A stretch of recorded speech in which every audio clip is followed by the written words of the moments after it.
With 4 major universities and over 10 colleges, Glasgow is a prime education centre. Home to over 168,000 students, it has the largest student population in Scotland and the second largest in the UK. The majority of these students are living away from home. I live in a private 2-bedroom flat. My flatmate Danica, her dad bought it, so we've just been in here since October.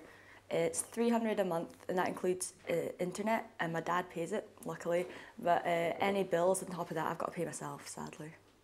I live in a private student hall with 4 other people. The rent's $517 a month, and I pay it with my student loan and my wages. I live with 12 people in shared flat, and I chose it because it was cheapest.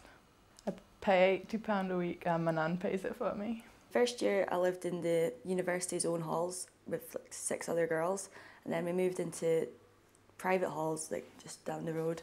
Glasgow has got such like a nice cultural scene as well. It's like the biggest city in Scotland. It's quite nice, and like the business school is the best in Scotland and Europe as well, I think. So I've decided just to come to Glasgow. I got accepted, so why not?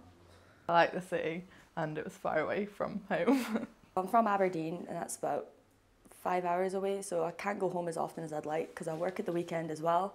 So I go back like every 3 months or something. Just not bad. You should go down to the Union because it's pretty close, just a taxi ride. I think it improves your social life because there's like 1,000 people living in the village, and you don't have any boundaries like, say at home, you would, if I came in at 3 in the morning, my parents would go mad, but you can do what you want here. Living in a student flat definitely improves your social life because your mum's not constantly watching you and you can get away with doing anything you want. My favourite place to go out in Glasgow would definitely be the Union because it's cheap drink and you get to meet all your friends, but anywhere in Glasgow is good.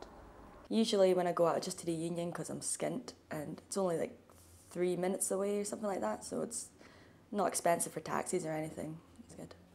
I usually cook stuff, pasta, potatoes, cheap student food, and then shop at Tesco, which is just down the road.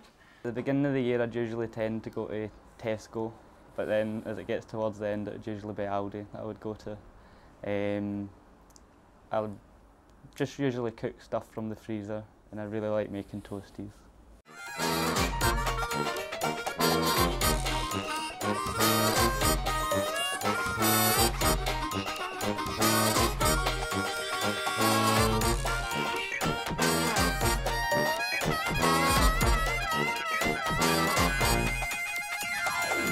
I lived with like 9 girls over the past 2 years, and 3 of them I just didn't get on with at all. They're just, it's not very nice people.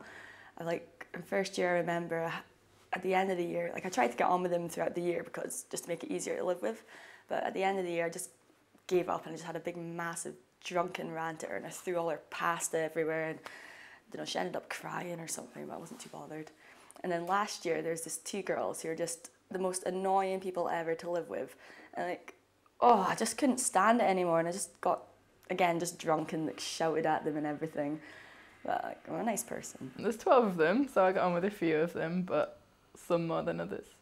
At the moment I'm living with a friend and 2 randoms who I do actually get on with, but Jackie, who we hardly ever see, is not a very nice person at all. There's always a conflict here. For example, folks steal your food, and you get a bit ratty about that when you go to have some food and it's not there. The place is always a mess, so you're living in absolute squalor. And once we even had a flatmate crying because one was quite rude to her, and she phoned me crying saying, "I don't know what I've done."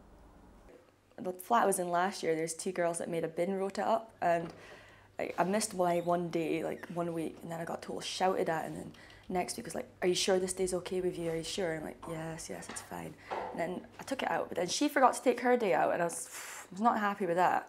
And then I said something to her, it's like, oh, I didn't mean anything. And, oh, I know, she gets me so angry just thinking about her now. The fire alarm sometimes goes off at 3 in the morning, and everyone in the whole flat has to go outside, and usually it's just someone burning the toast, and people steal your food. One of the kind of random events that we've had was somebody broke into our flat basically and stole a teddy, and then we got a ransom note saying we want a working clock.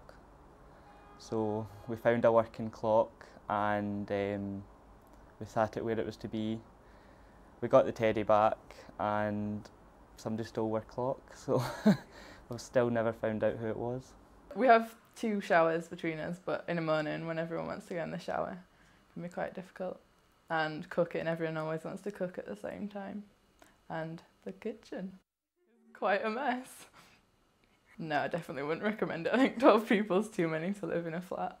I've had enough of living with like 6 other girls. It gets so bitchy and stuff. So it's fine just me and Danica, because we just get on with ourselves and like let each other do everything. And no, I wouldn't live in halls again. It's just disgusting, basically.